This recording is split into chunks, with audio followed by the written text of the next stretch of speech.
Item Number, SCP-019. Object Class, Keter.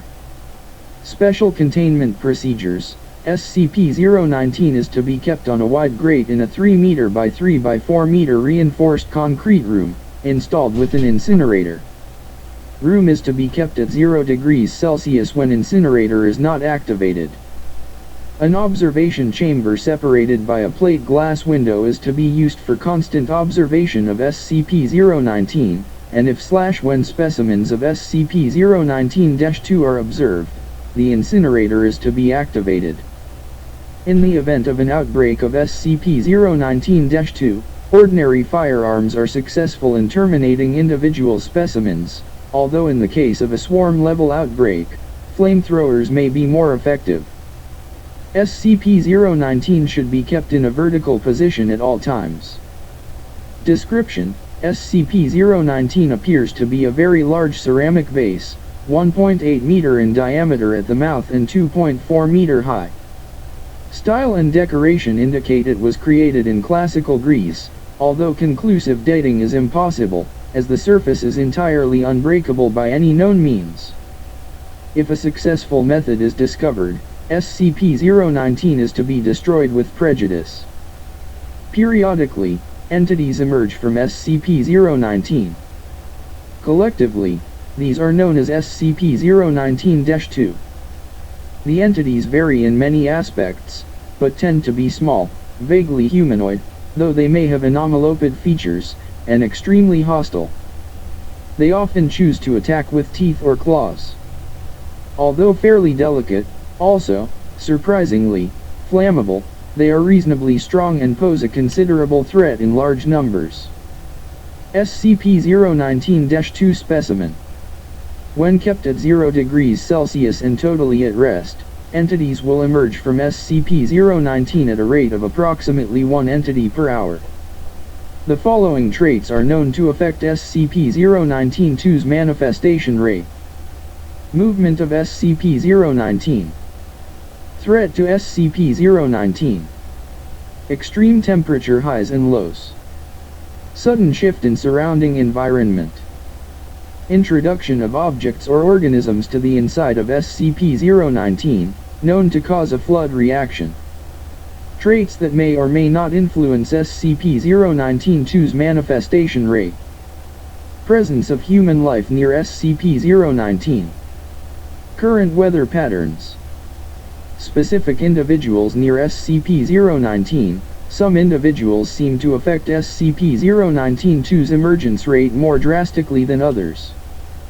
In addition, tipping or tilting SCP-019 will create a reaction as though it was previously filled with SCP-019-2 specimens, although viewers looking into SCP-019 from above will merely observe a dark hole. Due to the production rates of SCP-019-2 when the object is disturbed, measurement of the internal cavity is difficult, but it is suspected to be inconsistent with outside measurements.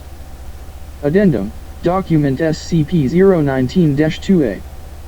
SCP-019-2 Notes, as maintained by Dr. Light and Dr. Vox. Date redacted. SCP-019-2 specimen was removed from containment chamber and kept in reinforced pen, provided with water and live chickens as food. Specimen made quiet, continuous, garbled vocalizations, determined to be phonetically similar to ancient Hellenic languages. Although the reason for this is unknown, specimens are still thought to be no more intelligent than animals. The specimen lived for less than 48 hours, and a dissection revealed anatomy consistent on a cellular level with normal biology, but with an extremely unstable musculoskeletal structure. Other notable anomalies included an unstable respiratory system, nearly non-existent digestive tract, and virtually no other internal organs.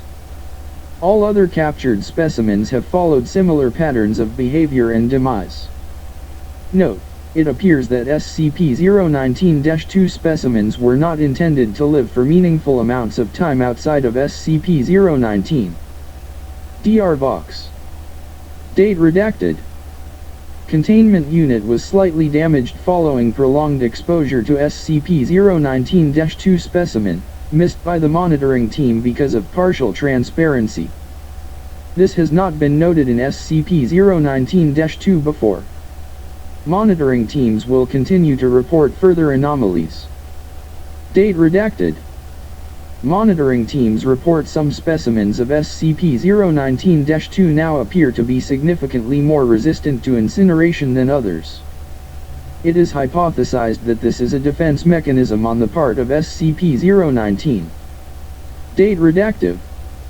Most specimens of SCP-019-2 are now all but entirely resistant to the effects of the incinerator. Replacement of incinerator with an acid bath is being considered. Evolution of SCP-019-2 is being studied, and may be evidence of sentience in SCP-019.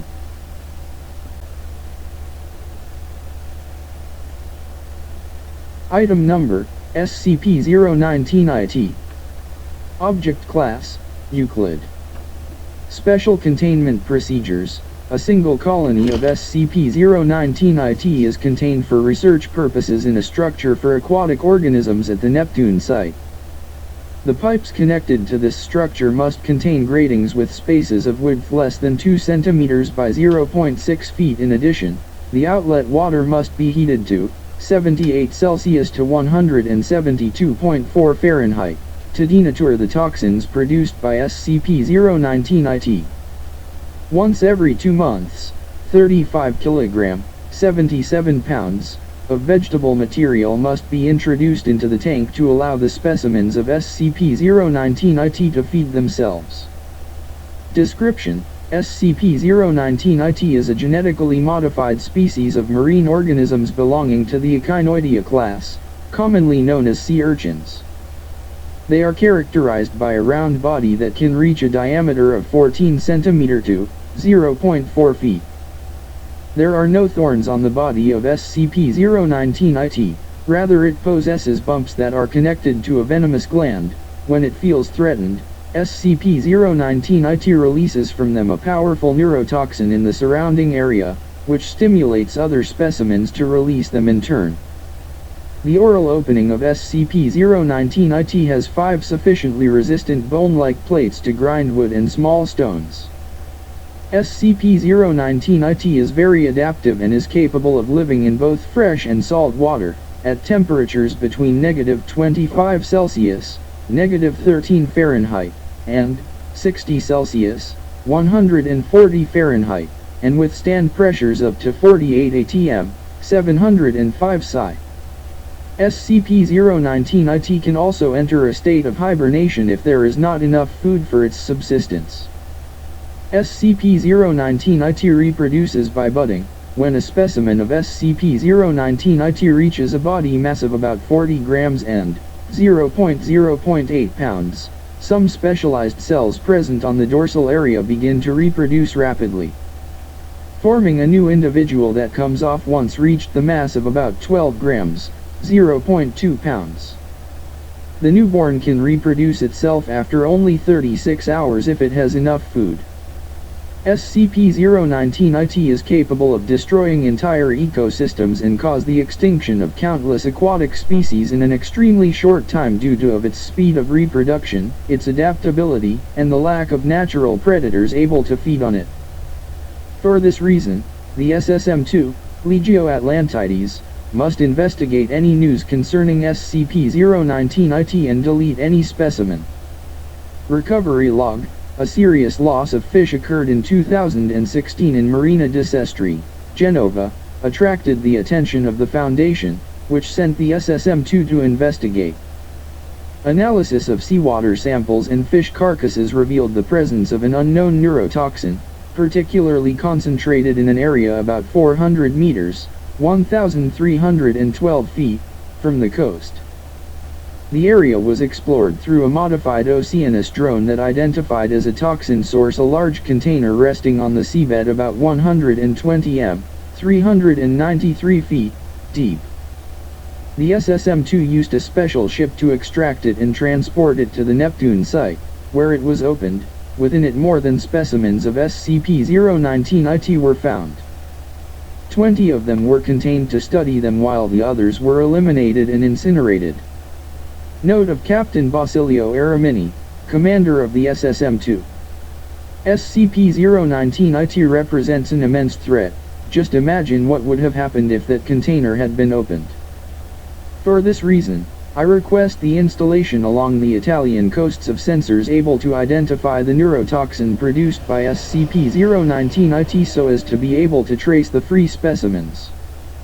Note from the 6th Superintendent, the Council of S5 approves the request. The SSM-2 can proceed with the creation and installation of the detectors both along the coasts and in the lake areas.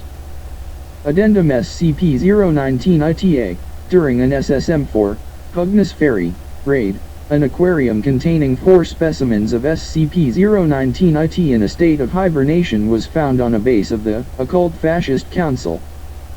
Further investigations led to the discovery of several encrypted documents concerning the creation and refinement of the entity, including a diary written by one of the researchers. The diary has been completely decoded, having been written with a relatively simple code. Some pages are shown below, plus extracts from the documentation on SCP-019-IT. Addendum SCP-019-ITB. One of the documents found by the SSM-4 has been successfully deciphered. Its content is strictly reserved for Level 3 or higher personnel. Doctor's footnotes. 1. Scientific name of the sea urchin. 2. Scientific name of the yellow gorgonian. Item number, SCP-406. Object class, Euclid. Special containment procedures. Task Force Tau-6 are assigned to monitor SCP-406 and process SCP-406-1 instances.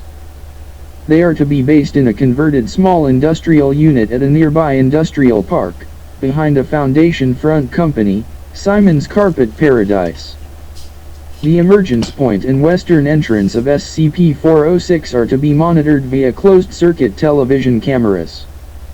Concealed lighting and infrared sensors are to be fitted to detect and illuminate emerging SCP-406-1 instances, and emergency clothing, non-perishable food, and basic first aid supplies are to be concealed behind false brickwork on the opposite wall. Two-way audio communication is to be enabled, via concealed microphones and speakers, between Tau-6 and the emergence point, to guide and instruct SCP-406-1 instances, and to wake them if necessary. The gate at the open western entrance is to be kept locked. Trespassers are to be monitored and are to be detained and administered amnestics if they witness an SCP-406-1 instance. SCP-406-1 instances are to be retrieved by members of Tau-6 and taken to Sector 25, debriefed, administered amnestics, then escorted to their point of origin. Fabricated cover stories and /or amnestics are to be used to explain the absence of SCP-406-1 instances. All SCP-406-1 instances are to be logged and remotely monitored for a period of 5 years, previously 20, and detained if any anomalous properties become apparent. A proposal for covered monitoring of residents of the origin area to prevent or reduce disappearance event frequency is currently under review. Description: SCP-406 is a 228-meter-long disused railway tunnel in Crigglestone, England. The eastern entrance has been infilled and is inaccessible. The western entrance is blocked by a metal fence with a locked gate. SCP-406-1 are persons who emerge via unknown means through the inner northern wall of SCP-406, at a point 15.3 meters from the closed end of the tunnel. SCP-406-1 instances are invariably initially asleep and walking upright, but most instances wake up naturally shortly after their appearance, usually due to the sudden shock of the cold air within the tunnel. Initial inspection and testing of the emergence point was unable to identify any anomalous effects. Further testing of the emergence point is prohibited until further notice. See document SCP-406-A. SCP-406's first known anomalous event on record was in December 1981, when the naked body of Mr. 24 was found within the tunnel, having died of head injuries and exposure after apparently tripping and falling within the tunnel. A tattoo was identified and later matched against a missing persons report in Illinois, USA. A subsequent instance of SCP-406-1 was recovered alive in February 1982, Miss A, and the anomalous nature of the tunnel became apparent. The Foundation became aware of SCP-406 at this point and established initial containment procedures. All instances of SCP-406-1 to date have originated in the rough geographical area of Douglas County, Illinois, and a small portion of the southern end of Champaign County, Illinois, and appeared within SCP-406 shortly after falling asleep. Instances of SCP-406-1 do not report abnormal histories of sleepwalking. To date, no attempt to witness or record the disappearance of an SCP-406-1 instance from their origin point has been successful. Current conjecture suggests that a disappearance will not occur unless unobserved. No SCP-406-1 has yet to report any memories of their time between falling asleep and waking within SCP-406, and no attempt to recover memories has yet been successful. To date, redacted, instances of SCP-406-1 have been recovered. SCP-406-1 instances are not known to be anomalous. No individual SCP-406-1 instance has appeared more than once. Document SCP-406-A. On August 14, 1989, at 17:32 GMT, an emergence event occurred during exploratory drilling of the materials of the wall at the emergence point. Despite immediate medical intervention, Ms. Redacted, 76, died at the scene. Ms. Redacted was not known to have had any living relatives, and staff at the nursing home where she resided were administered amnestics in a cover story, heart failure. Technician Mr. Redacted, manning the drill at the time, also requested amnestics. This was denied. A leave of absence was granted.